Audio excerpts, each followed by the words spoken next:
official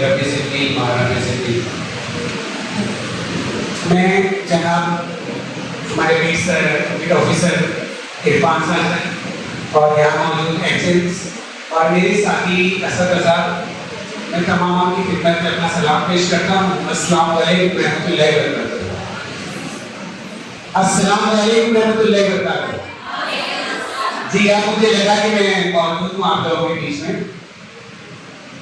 देखिए मैं शुक्रगुजार हूँ कि मेरा नाम पेश किया गया, लेकिन अभी फिलहाल मेरी तबीयत इतनी नासाज है कि मैं खड़े रहने के लिए मेरे लिए मुश्किल हो रहा है।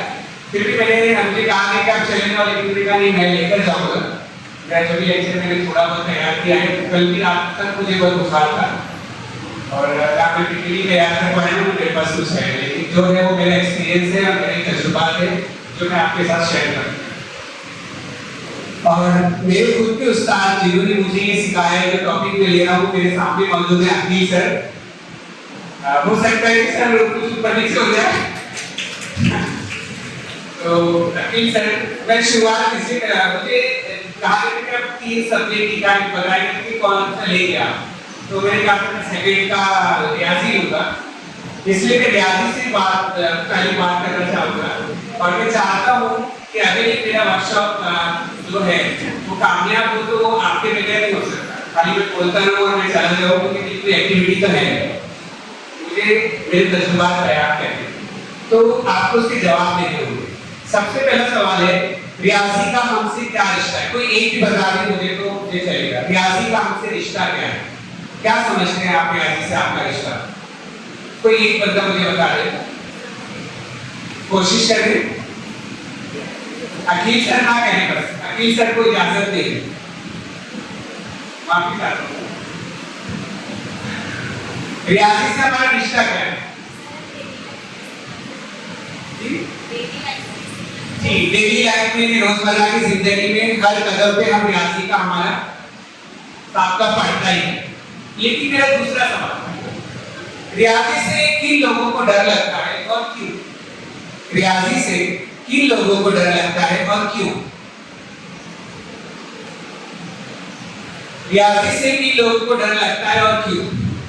प्लीज आप अपने स्टूडेंट का भी बता सकते हैं, अपने बारे में बता सकते हैं। आप कभी स्टूडेंट रहे होंगे, वो अपने तजुर्बात भी शेयर कर सकते हैं। कोई है जवाब देने वाला? रियाजी से किन लोगों को डर लगता है और क्यों? मैंने तो जवाब इतने सारे जवाब आएंगे कि मुझे लगेगा कि मैं लेक्चर को लेकर जाऊँ। प्लीज कोई एक तो बोलिए। आर्ट्स वालों को डर लगता है, आर्ट्स वालों को। आप स्कूल लेवल पे बात करें तो बेहतर है। अभी आप फिलहाल प्राइमरी के टीचर हैं, इसलिए हम 10th तक ले लेते हैं। स्कूल लाइफ की बात करते हैं। चलिए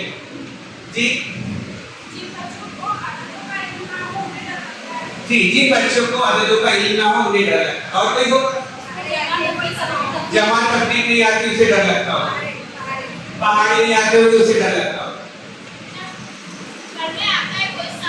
जी कभी-कभी ग्रुप क्वेश्चंस आ जाते हैं, जी जी समझ में नहीं आते हैं, करने नहीं आते, जी डर लगने लग जाते हैं। जी बहुत बेहतर, मुझे बहुत खुशी हुई कि आपने मेरा साथ दिया।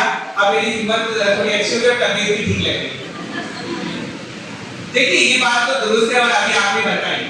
सच ये है कि बच्चों को कहीं ना कहीं रियाजी से डर लगता ही है, और आप भी कभी तालीम में रहे होंगे तो आपको भी कहीं ना कहीं डर लगा होगा।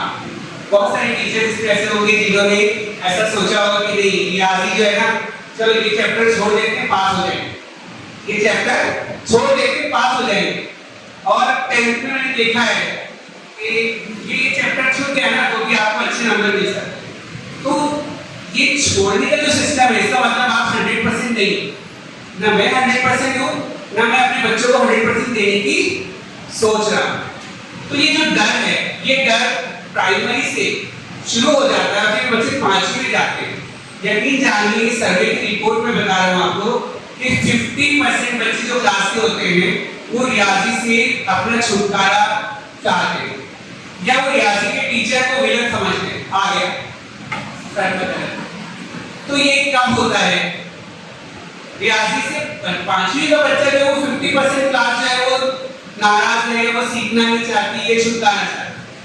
और ये जो 5th के बच्चे हैं 10th में जाते जाते जाते 80% बच्चे ऐसे हो जाते हैं जो रियाजी से छुटकारा पाते। ये मैं अपनी कोई मनगढ़ंत बातें नहीं बोल रहा हूँ, कोई मनगढ़ंत परसेंटेज नहीं बता रहा। तो ये 80% तक जो पहुंचे, ये क्यों हुआ? क्योंकि बच्चे की कोई ना कोई बेसिक चीज जो है जिसको हमने अहमियत नहीं समझा, अहमियत नहीं दी, वो छूट गया, इसलिए ऐसा हुआ।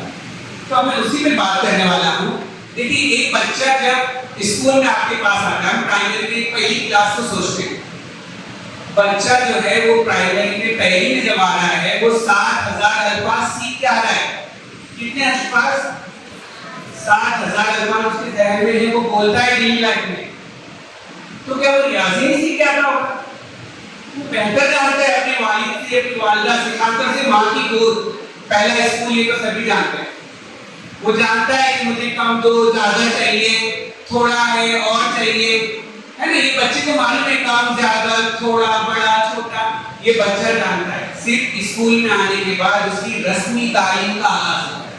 हम सिर्फ उसको शक्लें बताते, उसे शक्लों से वाकिफ करते। वो जानता है छोटा, बड़ा, गरम, ठंडा, सब जानता है। अम्मी जानता है, अब्बू जानता है, बोलता है, अम्मी को अम्मी बोलता है, अब्बू को अब्बू बोलता है, भाई को भाई बोलता है, सब जानता है। हम उसको बताते हैं कि अभी अब्बा है तो अली के टीचर ने बताया अब्बा अब्बा, ये आपने उसको रस्मी तौर पे बताया, लेकिन वो जानता तो पहले से था। तो रियाजी भी ऐसा ही है।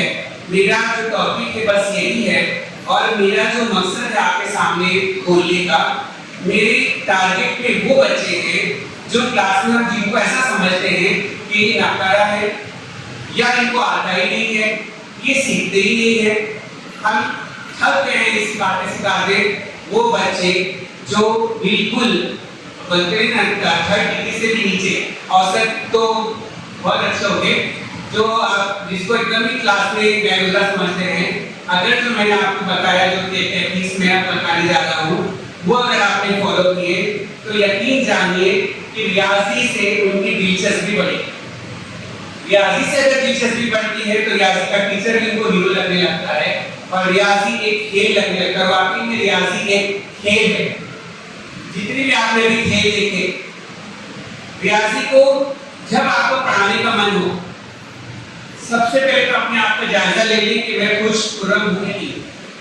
टेंशन है घर में, एग्जाम का टेंशन, स्कूल का टेंशन, ऐसे टेंशन में रियाजी में शुरू की। रियाजी के लिए एकदम फ्रेश माइंड चाहिए। खुश आप रहेंगे, खुशी से पढ़ाएंगे, तो वो रियाजी भी जो है ना बच्चों के लिए ऐसा मजबूत हो जाएगा। आप अगर इतनी रहेंगे क्लास में, सर रियाजी पढ़ाओ, रियाजी पढ़ाओ, रियाजी पढ़ाओ, ऐसा बोलने लगे, तो ऐसे बच्चों को आपको तैयार करना होगा। उसके लिए शर्त ये है कि हम खुद तैयार करें। मैं हो सकता है कि मेरे से कोई अल्फाज अगर हो जाए तो मैं मौसम चाहता हूँ, लेकिन प्लीज आपके बात को जहन में रखें। और जितने भी सर्वे होते हैं, अभी एग्जाम होते हैं नास के, स्लेट्स के और असल के, इनसे रिपोर्ट आती है कि हमारा महाराष्ट्र जो है वो रियाजी में सबसे पीछे या तकरीबन बहुत पीछे। तो इसकी वजह यही है कि हम भी नहीं बताएंगे और हम बच्चों को समझते हैं कि वो शायद सीख नहीं सकते, लेकिन ये तारीफ गवाह है कि जिसको तारीफ में बेकार समझा, नाकारा समझा, जैसे कि वॉशिंगटन ली थी, उन्होंने दुनिया में काम किया, और ऐसा नहीं कि वो हो गए उसके बाद तो ऐसा आने वाला नहीं। हर दौर में ऐसे लोग पैदा होते हैं और आप इसको क्लास में एप्रोच समझ रहे हैं, हो सकता है कि कल को कोई साइंटिस्ट बन जाए। जैसे वो मेडिसिन के बारे में बता रहे, तो टीचर को आज भी लोग याद करें कि उसने लिखकर दे दिया था कि आपका बच्चा पढ़ नहीं सकता। कई ऐसे टीचर में हमारा नाम शुमार हो जाए, बस नहीं लिखा। देखिए, आप जब रियाजी पढ़ाने के लिए किसी टॉपिक के खड़े हो तो आपको जहन में आपके मकसद क्लियर होना चाहिए। अब तो 4 है, मैं चाहता हूँ आप इसको नोट डाउन कर ले। 4 मकासद हैं। ये 4 मकसद अगर आपने नोट डाउन किए और जो आगे बताने जा रहा हूँ मैं वो भी इंशाल्लाह, तो आपके लिए रियाजी थोड़ा सा आसान हो जाएगा पढ़ाना। पहला तो रियाजी की बुनियादी सतहों को फरोग देना। पहला क्या है आपका? रियाजी की बुनियादी सतहों को फरोग देना। जब तक आप रियाजी की बुनियादी सतहों को फरोग नहीं देंगे तब तक कि आप सेकंड स्टेप पे जाएंगे और तस्वुरात को वाज़ा करना। कोई भी कॉन्सेप्ट आप पढ़ा रहे हैं, जब तक उसकी तस्वुरात क्लियर नहीं होते तब तक आप दूसरा टॉपिक आप शुरू मत कीजिए। और तस्वुरात क्लियर हो गए तो आगे जो आप पढ़ाने जा रहे हो आपके लिए आसान हो।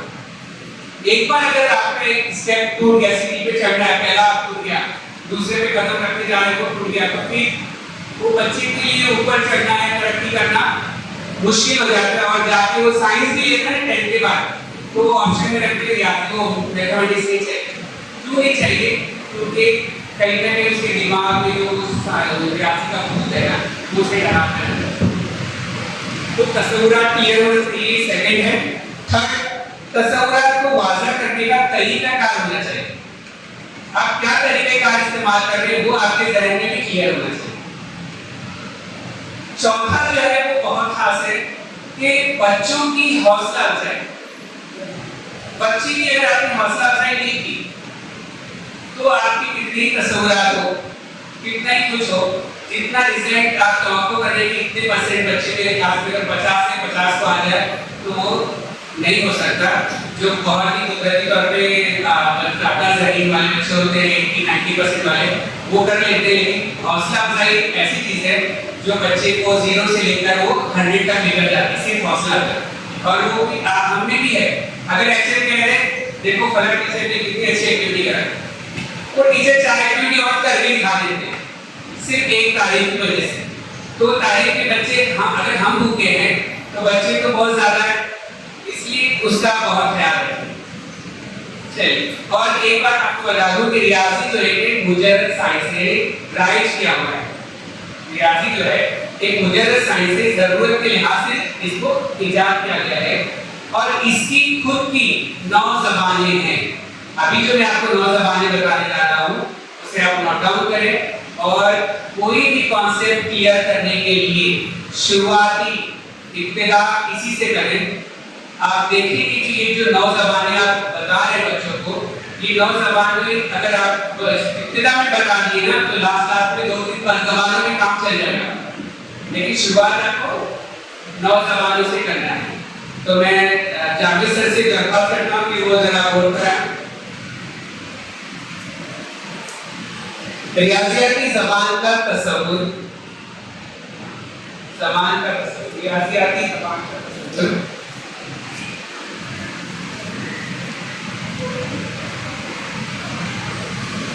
इसको आप लिख लें।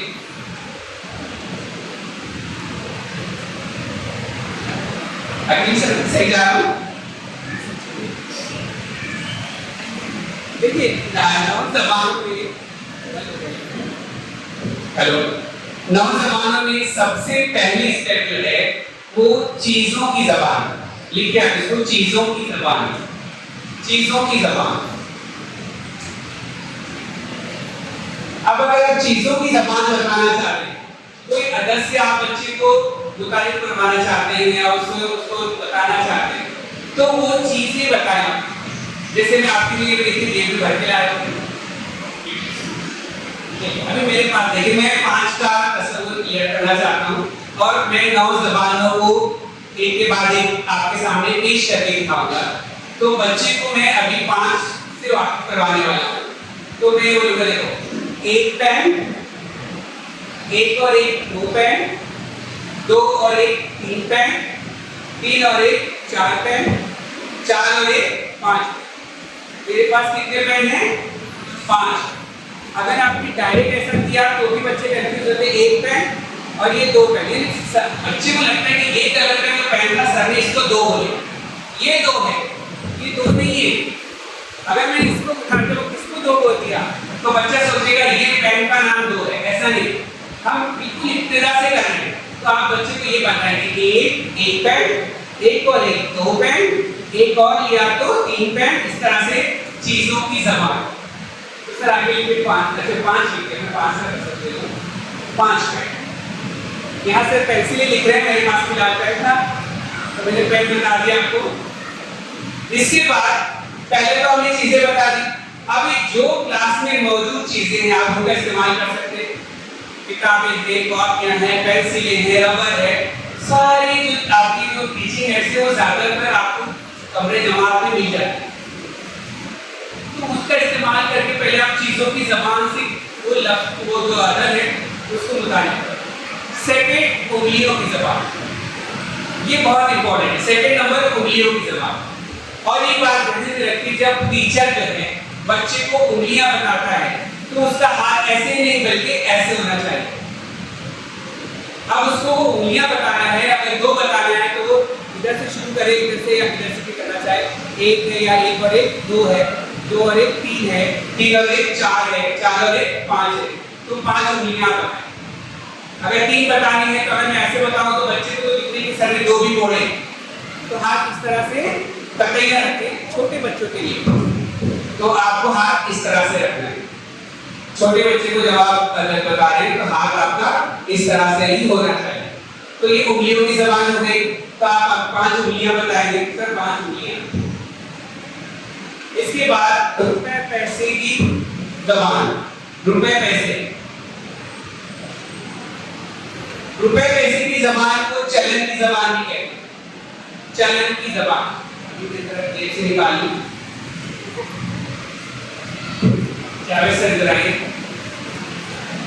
देखिए अभी मैं पांच पहले चीजें बताई, फिर पांच उंगलियां, अब मैं पांच रुपए पैसे चलन। एक रुपया कॉइन, एक और एक दो रुपया, दो और एक तीन रुपया, तीन और एक चार रुपया, चार और एक पांच रुपया। तो बेटा ये जो है 5 रुपए है। इसको आप ये 5 का कॉइन आप बाद में बता सकते हैं, शुरुआत में ना बताएं, क्योंकि आप चलन की जबान बता रहे हैं। तो जहन में रखिए कि छोटी छोटी चीजें, एक बारीक नुक्ते में भी अगर बच्चा अटक गया तो वो उसके जहन में आगे तक रहता है, और फिर वो एक काला नुक्ता है ना, वो धीरे धीरे बड़ा दाग बनते हुए प्रोग्राम बनता है। तो छोटी छोटी चीजों पे ध्यान दें। तो इस तरह से चलन की जबान आपने बता दी। इसके बाद अमली जबान। अब आपको अमल करके दिखाना। अब अमल कैसे करेंगे आप? अमल करने के लिए मैं तमाम लोगों को कहता हूं, अब 5 का ताल्लुक करें तो एक ताली बजाओ ताली, एक, दूसरी ताली, तीन ताली, चार ताली, 5 ताली। तो ये आपने अमल करके दिखा दिया। चलिए ताली नहीं तो 1 कदम, 2 कदम, 3 कदम, इस तरह से आप 5 तक जाएंगे। तो ये अमली जबान हो गई। 5 रुपए जिस तरह से आप करा सकते हैं, तालियां बजा लीजिए या आप कदम चलवाइए या हाथ ऊपर नीचे कराइए, जैसे भी अमल करेगा बच्चा तो उसके जहन में आएगा। और ये याद रखिए, हमने अभी तक अदर से उसको मुतारिफ नहीं करवाया, खाली हम उसको धीरे धीरे ले जा रहे हैं उस तरफ। अब उसके बाद है सूती जबान।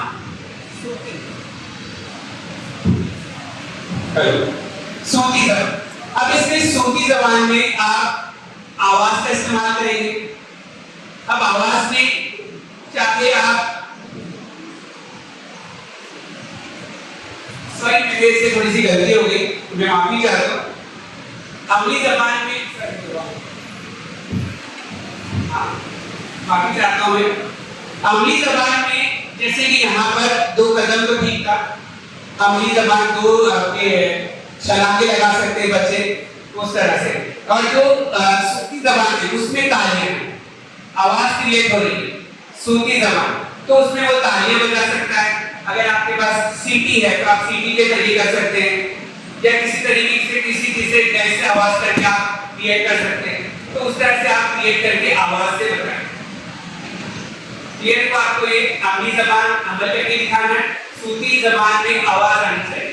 5 तालियां, 5 बार सीटी बजाती, 5 बार डैश बजाती है, तो उसमें आवाज आनी चाहिए। इसके बाद है तस्वीरी जबान। अब इसमें तस्वीरी जबान के लिए आपको तस्वीर बताना लाजमी है। अभी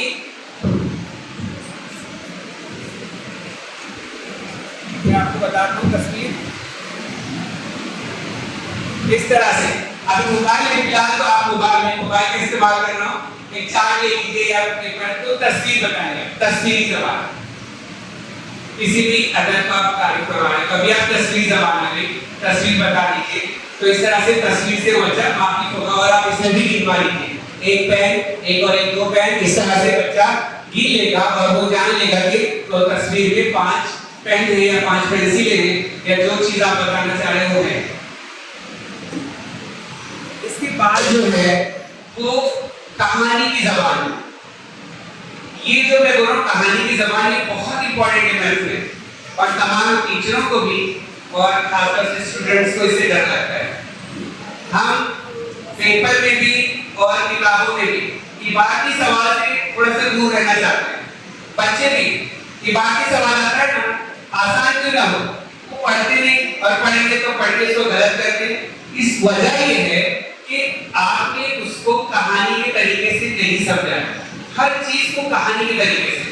जैसे कि अब कैसे बनती है, मेरे पास 5 पेंसिलें हैं, एक जुमला हो गया, बच्चे के लिए कहानी है।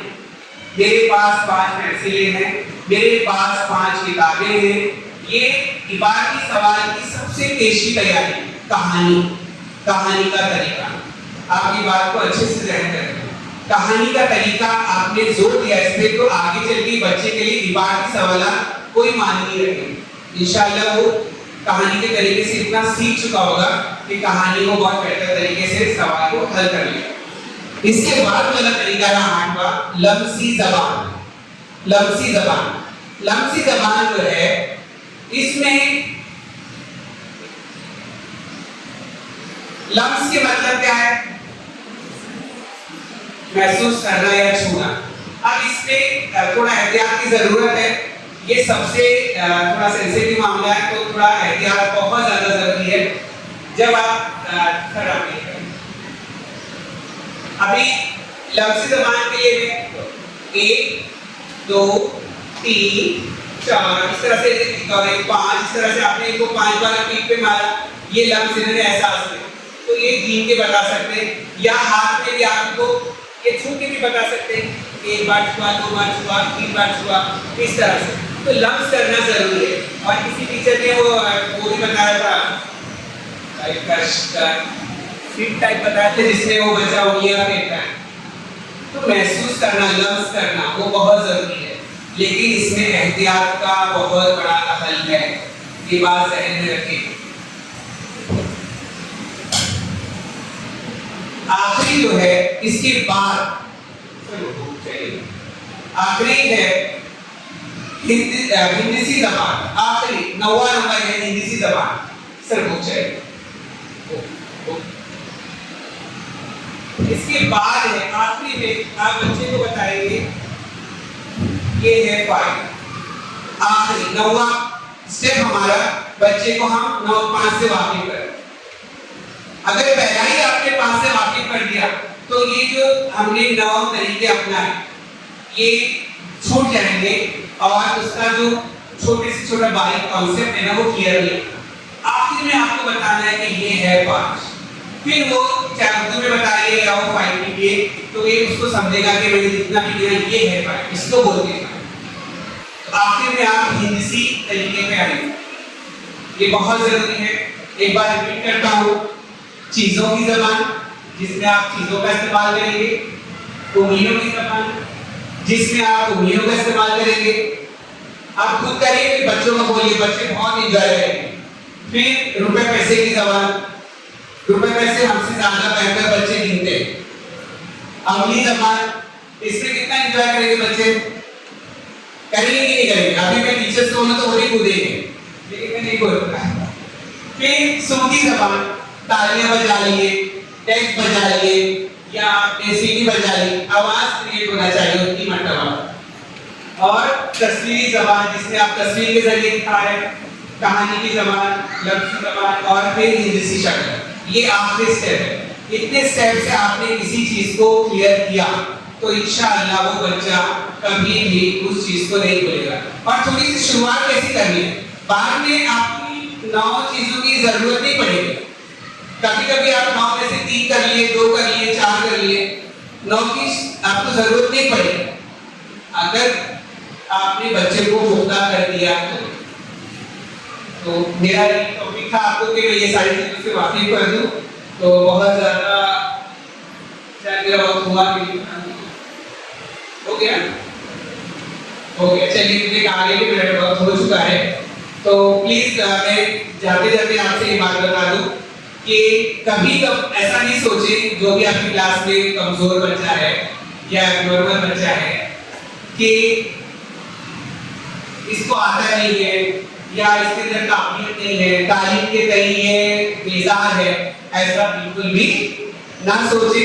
इंशाअल्लाह अगर आप ये तरीका अपनाएंगे ना तो आपका बच्चा जो बिल्कुल कुछ नहीं जानता, जिसको आप एब्नॉर्मल समझ रहे हैं, वो भी उससे अच्छे से वाकिफ हो जाएगा। मैं और एक मिसाल लेके आपको अपनी बात खत्म करता हूँ कि वो बच्चा जो है वो आपके हाथ के अंगूठे की तरह होता है, चार उंगलियां एक तरफ जाने तो वो अलग जाता है, चाहे वो एब्नॉर्मल हो, चाहे वो शरारती हो, पढ़ने में ध्यान है, उसको मस्ती में ध्यान है, बस उसको आपका काम है कि उसको इधर में उनको अच्छे बच्चों के साथ जोड़े। अक्सर क्लास में ऐसा होता है कि अच्छे बच्चे अपना एक अपने अलग ग्रुप बना लेते हैं, या टीचर्स क्या करते हैं कि मुझे कुछ काम है तो वो अच्छे बच्चे को ज्यादा बुलाते। आप यकीन मानिए, आप ऐसे बच्चे को ज्यादा इन्वॉल्व कीजिए, अपने पास करीब करिए जो कमजोर है पढ़ने में या वो पीछे जाके बैठना पसंद करता है, उसका डर आपसे दूर होना चाहिए, आपके करीब वो आए, अपने दिल का हाल बोल सके। मैंने तो पहले दिन आप यकीन मानिए ये कहा है, मैं करता भी वैसा, मैं पढ़ते पढ़ते कुछ अल्फाज गलत कर देता हूँ या कुछ गलती बोर्ड पे करता हूँ और बच्चों को कहता हूँ कि आप पकड़ के दिखाओ। अब गलती नहीं होती तो वो तलाश में लगे रहते हैं कि सर की गलती पड़ गई, तो वो जो शौक उनमें पैदा होता है ना, उनको बोलने का हक दो। अगर वो बोलते हैं, आपकी गलती बताते हैं, तो सर आप ऊपर लीजिए उसको और उनको मौका दीजिए, अपने करीब लीजिए, हर क्लास के कामों में, एक्टिविटीज में उनको लीजिए। इंशाअल्लाह कोई बच्चा ऐसा नहीं होगा जो जिसको पढ़ना नहीं आता। और मैं ये कह दूं आपको कि पिछले साल मेरी क्लास में 56 बच्चे थे, अल्हम्दुलिल्लाह एक बच्चा ऐसा नहीं था जिसको पढ़ना नहीं आता, और पहाड़ी कहूं तो 45 तक क्रॉस हो गए, और 45 तक सीधे नहीं, रट्टे नहीं, उल्टे सीधे दोनों। कहीं से भी आप पूछ लीजिए, मैंने चिट्ठियां बना ली थी, बहुत सारी चिट्ठियां, और वो चिट्ठियों का पूरा जैसे बटी थी, और वो मैं बाहर जाके बाहर नीचे खुद भी बैठ जाता था और बच्चे भी बैठ जाते थे। ऐसा नहीं कि बच्चों को मैंने नीचे बिठाया और कुर्सी पे बैठा, नहीं, बच्चों के साथ बैठ जाता था और वो पूरा फैला देता, और इसमें से जो बच्चे ने चिट्ठी उठाया ना वो बोलता है। तो ऐसे बच्चों ने भी पहाड़ी यात्रा लिए थे जिनको 2-3 के आगे जाते ही नहीं थे। नॉर्मली बच्चों ने 20 तक पहाड़ी यात्रा थे, नॉर्मली 20 के ऊपर ही थे ज्यादातर, अल्हम्दुलिल्लाह। तो बस मैं ये तवक्को करता हूँ कि जो मैंने बताया उस पे आप अमल करें, और कुछ कमी ज्यादती हो गई होगी तो मैं माफी चाहता हूँ। अस्सलाम वालेकुम।